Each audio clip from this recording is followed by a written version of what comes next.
Hello అండి. నేనైతే ఇవాళ మునగాకు పొడి ఎలా చేయాలో మీకు చూపిద్దాం అనుకుంటున్నాను. మీరు కూడా ట్రై చేసి కామెంట్ చేయండి. ఫస్ట్ అయితే మునగాకుని చెట్టు నుంచి తీసుకొని వస్తాం కదండి, దాన్ని శుభ్రంగా కడుక్కొని ఎండలో పెట్టుకోవాలి. ఆ తర్వాత ఒక పొయ్యి మీద బాండీ పెట్టుకొని స్టవ్ వెలిగించి అందులో కొంచెం ఆయిల్ వేసి అందులో కొంచెం శనగపప్పు, ఒక కప్పు శనగపప్పు, ఒక కప్పు మినపప్పు వేసుకోవాలి. ఈ వీడియో మీకు నచ్చినట్లయితే లైక్ చేయండి, షేర్ చేయండి, సబ్స్క్రైబ్ చేసుకోండి, ఆల్ బెల్ని క్లిక్ చేయండి. ఈ వీడియో చూస్తున్న ప్రతి ఒక్కరూ నా అకౌంట్ సబ్స్క్రైబ్ చేసుకొని నాకు సపోర్ట్ చేస్తారనుకుంటున్నాను. ఆ తర్వాత కొంచెం జీలకర్ర వేసుకొని కొంచెం పచ్చివాసన పోయే వరకు వేగనివ్వాలి. పొడికి బాగా ఇంపార్టెంట్ అయినవి జీలకర్ర, ధనియాలు బాగా ఇంపార్టెంట్ అండి పొడికి. ఈ మునగాకు అనేది చాలా మంచిదండి హెల్త్కి. అలాగే కొన్ని ధనియాలు వేసుకొని బాగా వేగనివ్వాలి. ములక్కాడలో ఎంత ప్రోటీన్ ఉంటుందో మునగాకు కూడా అంత ప్రోటీన్ ఉంటుందండి. ములక్కాడ ఎందుకు తింటారో మునగాకు కూడా అందుకే తింటారు. చాలా హెల్తీ అండి మునగాకు.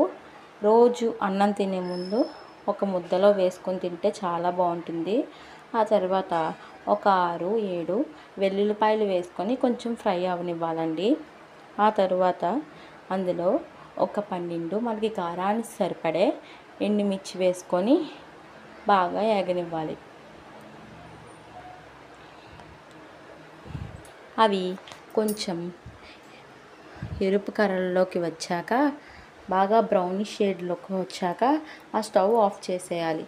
ఆ తర్వాత పక్కన ఒక బాండీ పెట్టుకొని స్టవ్ వెలిగించి ఇంత కూడా ఆయిల్ వేయకుండా అందులో ఈ మునగాకు మొత్తం వేసేసుకోవాలి.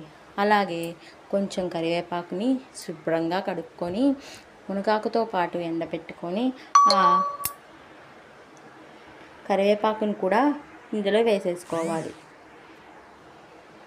ఆ కరివేపాకు వేసిన తర్వాత కొంచెం వేగనివ్వాలి.